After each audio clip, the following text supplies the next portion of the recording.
Alright, welcome back to the garage. What I'm picking up today is the first generation International Scout. And as you can see, it's sitting here in a pretty bad spot, to be honest with you.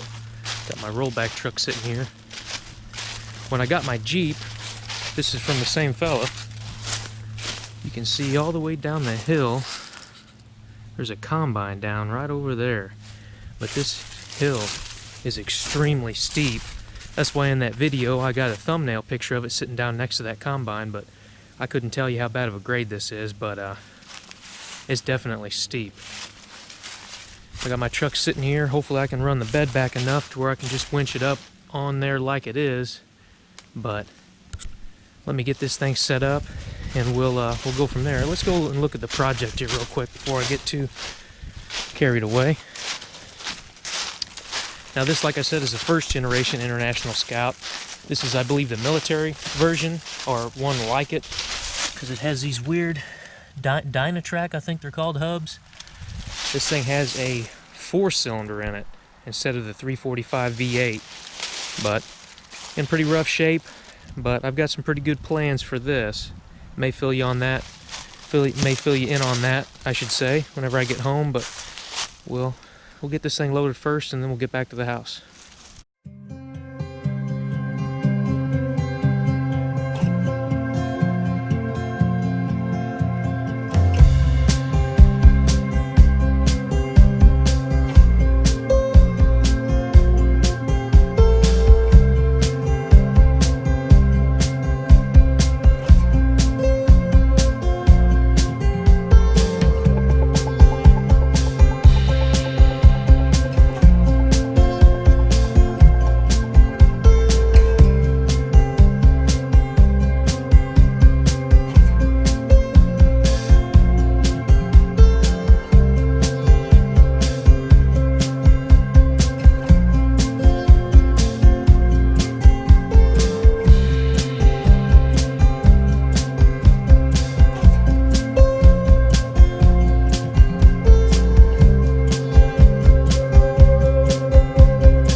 Alright, I figured I'd throw some bonus footage in here. Got some Jeep parts in the mail.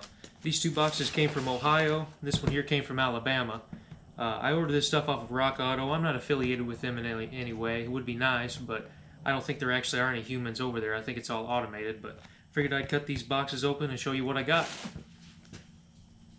I got this cheapest stuff that I could for the Jeep, just like I said, to make sure that it actually does start and run, doesn't have any major problems with it. And then once it does hopefully run very well, I'll go out and buy some better spark plugs and stuff like that for it. So this first box, have a standard products distributor cap. I think that was about $4 or $5. That's very reasonable. Next thing in this box is a plug wire set. Parts Master, never heard of that brand before. I'm sure it's the best, right? We got plugs, plug wires I mean, for the little Jeep. On to the next box.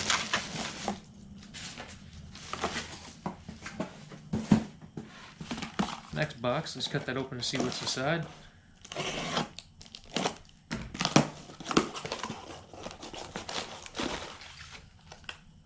Seems like a waste.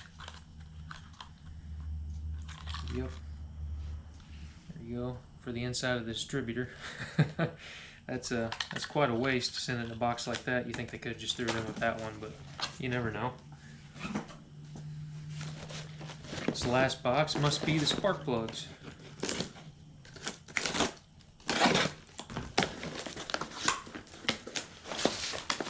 Alright, you see the inside of that box maybe.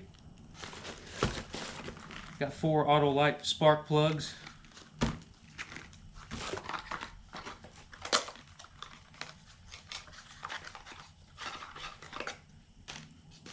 Alright, got everything I need for the inside of the distributor. A new rotor.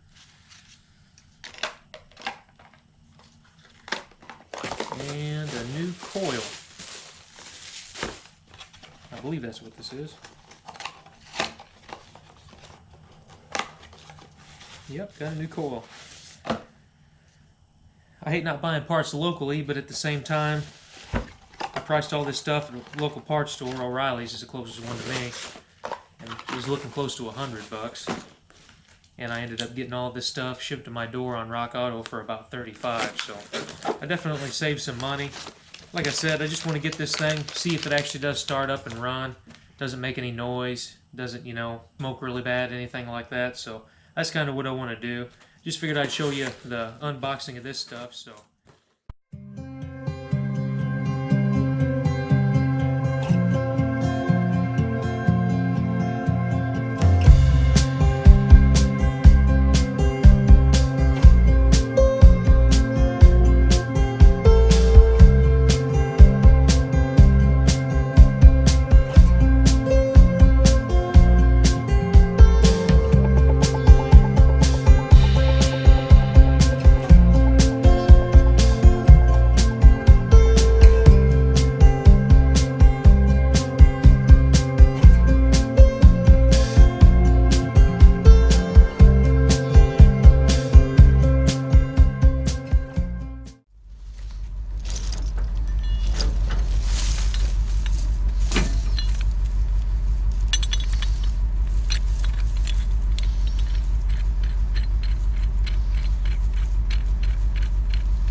Alright, I got the Scout loaded. It's a little bit all over to the side, more than I was wanting.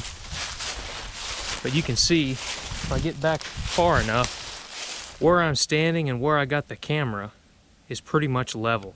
So you can see that this truck is sitting way over to the side. I mean, this is a really bad hill to load it on. You can see in the video also that I used my snatch block and tried to drag it over on the front and back as far as I could to the side. I could have used that as I was loading it, but at the same time, this thing's at such an angle for the hill that I don't think it would have really mattered much. It was still, my winch is pulling straight on it, but it's still trying to go down the hill as it went. So just about ready to go up and square up with the owner. Like I said, this was the same fellow I bought the Jeep from. Really nice guy. This Scout is in really rough shape, but it does actually have a clean title, so that's probably about the best part of the deal. Like I said, I don't really have plans on fixing this Scout up. Probably use parts off of it and stuff for an upcoming project. Something that kind of got brewing in the back of my head. But got to go up there and talk to the guy and get this thing back home.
To the Fox Shop and Central Oregon Shenanigans will be in the video description below. But thank you very much for watching the video. Leave a comment down below. Consider subscribing if this is the kind of content that you're into. And just a friendly reminder that it doesn't matter if you're working on your project in a garage or in your driveway. What matters is that you go out there, you do the job yourself, and you learn more about your project, whatever that project may be. Now that this video is over, how about you go outside and work on something? My name's Zane, and I'll catch you next time.